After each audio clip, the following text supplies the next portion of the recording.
Vamos ahora a seguir hablando del pasado simple, pero cuando nos estamos refiriendo a verbos diferentes al verbo to be, es decir, ya no hablamos de era o estaba, sino de otros verbos. Por ejemplo, jugaba o caminaba o caminé o estudiaba. Nos referimos a todos estos verbos que no son el verbo ser o estar. Entonces, hay que tener en cuenta que para este pasado simple, cuando no nos estamos refiriendo al verbo to be, es decir, cuando estamos hablando de otros verbos, utilizamos un auxiliar que es este que tenemos acá, did. Recuerden que en presente simple, cuando no hablábamos del verbo to be, utilizábamos unos auxiliares que eran do o das. En pasado sería did.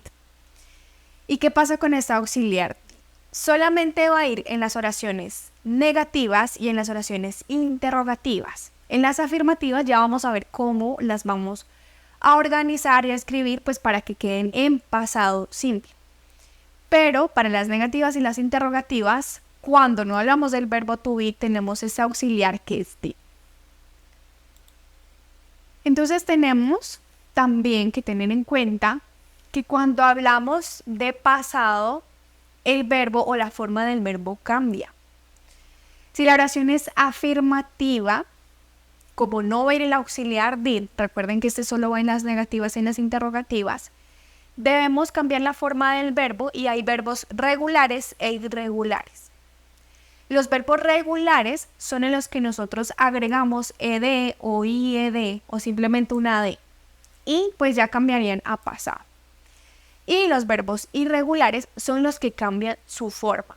Por ejemplo, go, que es ir en presente, y en pasado sería went. Miren que cambia totalmente. Esos son los verbos irregulares. Los regulares son los que simplemente agregamos ed o ied o simplemente ed. Estas reglas las van a encontrar en el material complementario para saber cuándo ustedes agregan ed, ied o d, simplemente.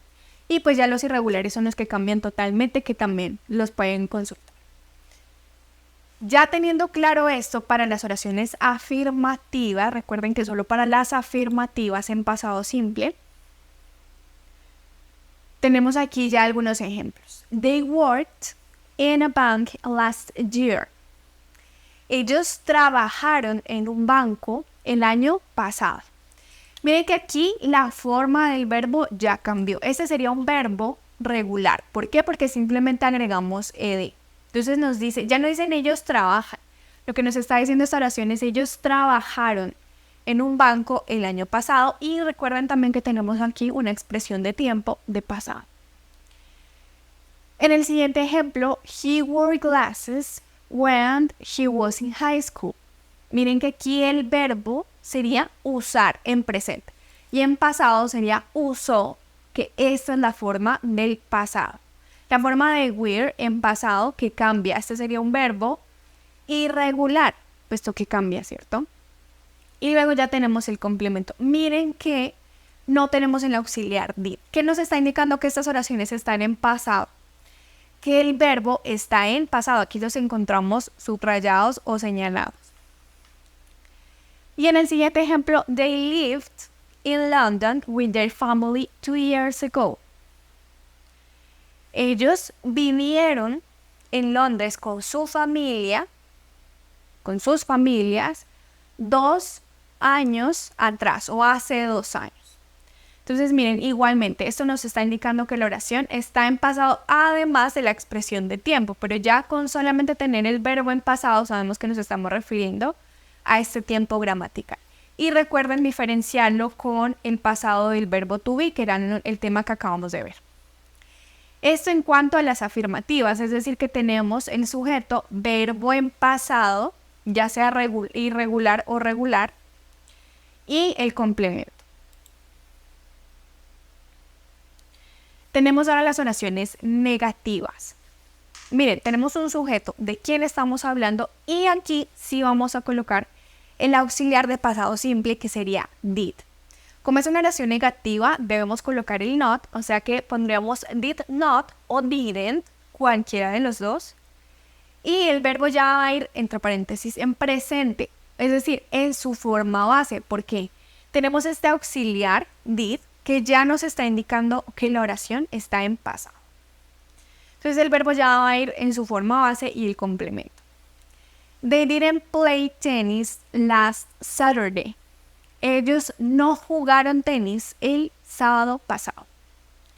Y tenemos el siguiente ejemplo. You did not like seafood when you were younger. A ti no te gustaba la comida cuando eras más joven, puede ser. Entonces, miren, primero el sujeto, you, después tenemos la negación, did not o didn't, miren que aquí está de las dos maneras, y el verbo va normal en su forma base, porque ya tenemos esta auxiliar, el complemento, y acá se podría decir que ya tenemos otra oración. En esta oración ya estamos hablando del verbo tú eras más joven, cuando tú eras más joven. Sí, entonces simplemente es otro complemento de esta parte o de esta oración. Y ahora vamos con las oraciones interrogativas. En las oraciones interrogativas tenemos primero el auxiliar did para pregunta en pasado cuando no hablamos del verbo to be sino de otros verbos, el sujeto de quien yo estoy hablando en la oración y el verbo en su forma base, más el complemento y el signo de pregunta. Entonces vamos a ver estos dos ejemplos. Tenemos, did she write that song last month? ¿Qué nos estaría diciendo? Ella escribió esa canción el mes pasado. Miren cómo es la forma de write, que está en su forma base, digamos, en presente. ¿Por qué? Porque sí tenemos el auxiliar did. En la afirmativa sí tiene que cambiar su forma porque no tenemos este auxiliar. Y en nuestro último ejemplo, did you like seafood when you were younger? ¿Te gustaba? Recuerden que ya no es te gusta. Si queremos decir te gusta, do you like, ¿recuerdan? Aquí como estamos hablando en pasado, decimos ¿te gustaba la comida de mar cuando eras más joven? Y estas serían las oraciones interrogativas de este tema de pasado simple.